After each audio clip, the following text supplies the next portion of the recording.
And this generation does not intend to founder in the backwash of the coming age of space. We mean to be a part of it. We mean to lead it. He said because it is there.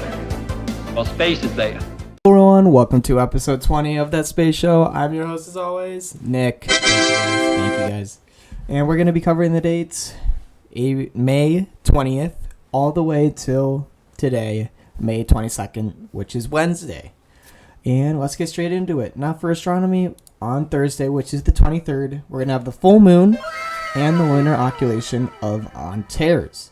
And then for launches, I believe we have two of them. We have the Falcon 9 Block 5, Starlink Group 6 through 62. That's going to be today at 10:33 p.m. Eastern Time Zone. And then we have one more, the Falcon 9 Block 5, Starlink Group 6 through 63.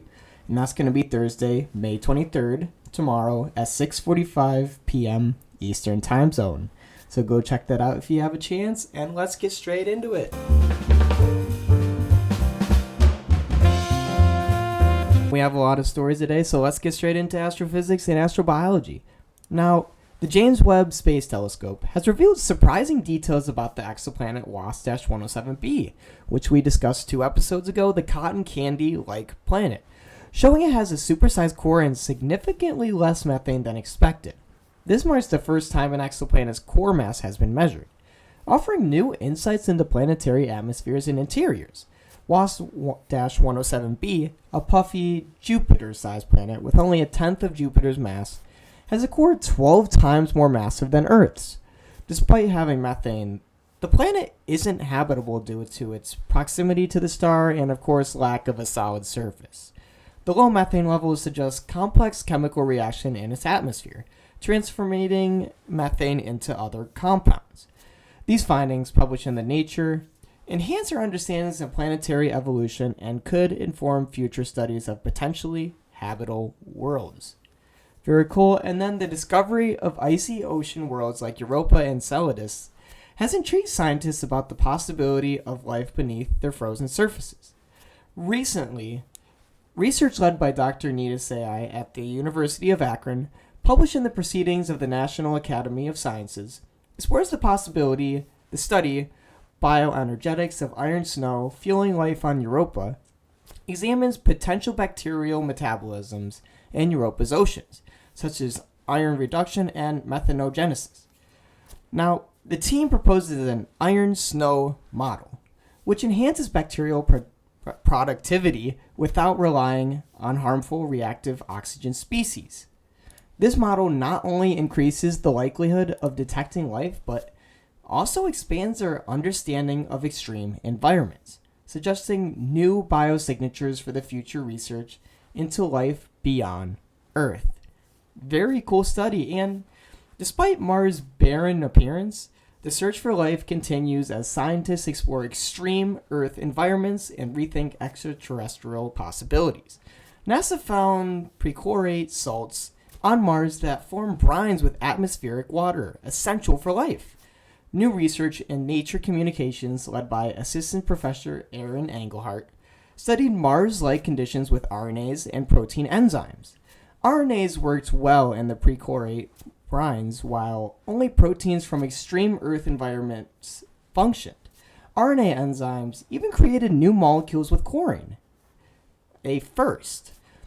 And in quotes from Engelhardt, he states, RNA is uniquely well suited to the very salty environments on Mars, suggesting this tolerance could indicate past or present life on Mars.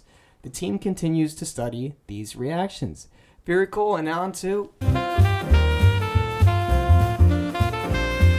And let's go straight on to space discoveries.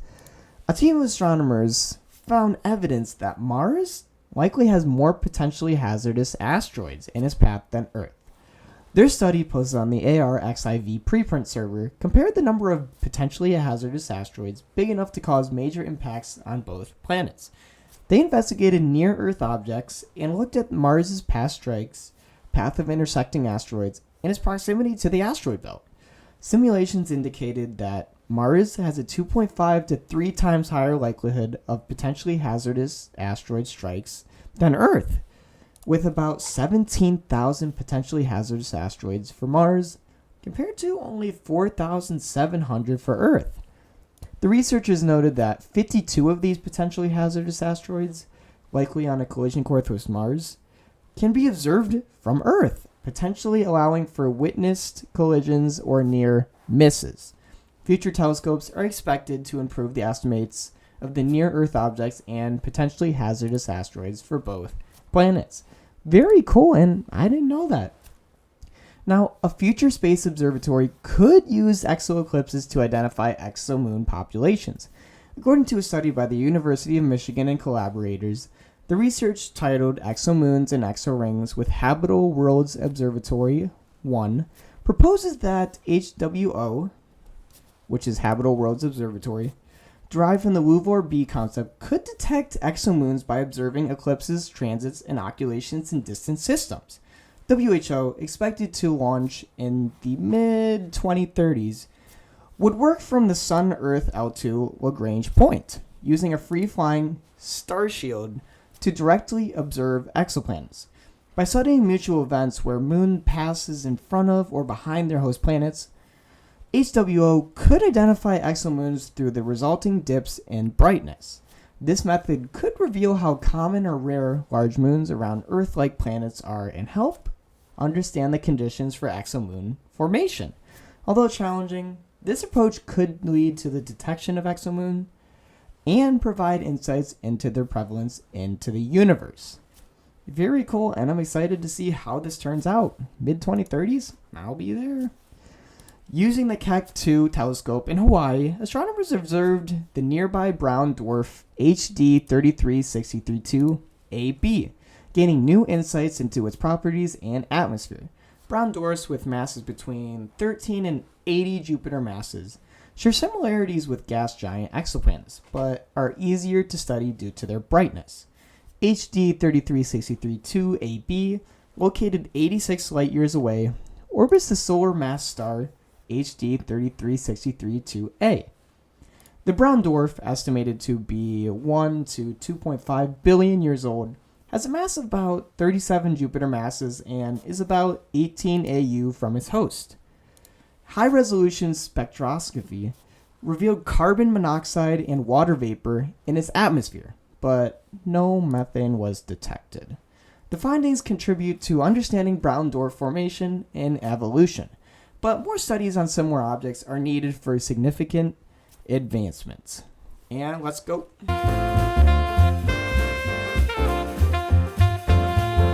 And I know, long segments, right? But let's go to space technology. Now, graduate student Alex Nguyen from Washington University in St. Louis has recalculated the presence of liquid water ocean deep beneath Pluto's icy surface. Utilizing mathematical models and data from NASA's New Horizons mission, the study challenges previous assumptions that Pluto was too cold to sustain such an ocean due to its surface temperature of negative 220 degrees Celsius. Nguyen and co-author Patrick McGovern from the Lunar and Planetary Institute proposed that the ocean lies beneath a 40 to 80 kilometer thick shell of water ice, preserving the ocean from freezing solid. Their findings also suggest that the ocean's density is about 8% greater than seawater, akin to Utah's Great Salt Lake, a crucial detail that explains the surface's distinctive cracks and fractures. Very cool. And then the Roman chronograph instrument, part of NASA's Nancy Grace Roman Space Telescope, is set to revolutionize the search for habitable worlds beyond our solar system. Recently transferred from NASA's Jet Propulsion Laboratory to Goddard Space Flight Center, this instrument will demonstrate advanced starlight blocking techniques crucial for observing planets hidden by the glare of their stars. Through a process called digging the dark hole, engineers simulated starlight using lasers to test the chronograph's ability to reveal faint objects near stars. The instrument's two deformable mirrors, operated by over 2,000 tiny pistons each, will adjust to compensate for unwanted starlight, making it the first active chronograph in space. This capability will enhance scientists' ability to directly image Earth-like exoplanets, marking a significant advancement in our understanding of potentially habitable worlds beyond our solar system. I'm so excited for that, so let's go to... Now for our shortest and last segment of the day, space exploration. NASA's Office of Technology, Policy and Strategy has released a new report titled Cost and Benefit Analysis of Orbital Debris Mitigation, marking phase 2 of its work under NASA's Space Sustainability Strategy. This report provides insights into more cost-effective methods for addressing the issue of orbital debris. It enhances estimates of the risk posed by space debris and evaluates the cost-effectiveness of over 10 actions, such as shielding spacecraft and removing debris. The study challenges conventional wisdom by suggesting that quickly deorbiting defunct spacecraft could be a highly effective strategy in reducing risk. The research aims to inform NASA leadership and the space community about new considerations in managing orbital debris. And let's go.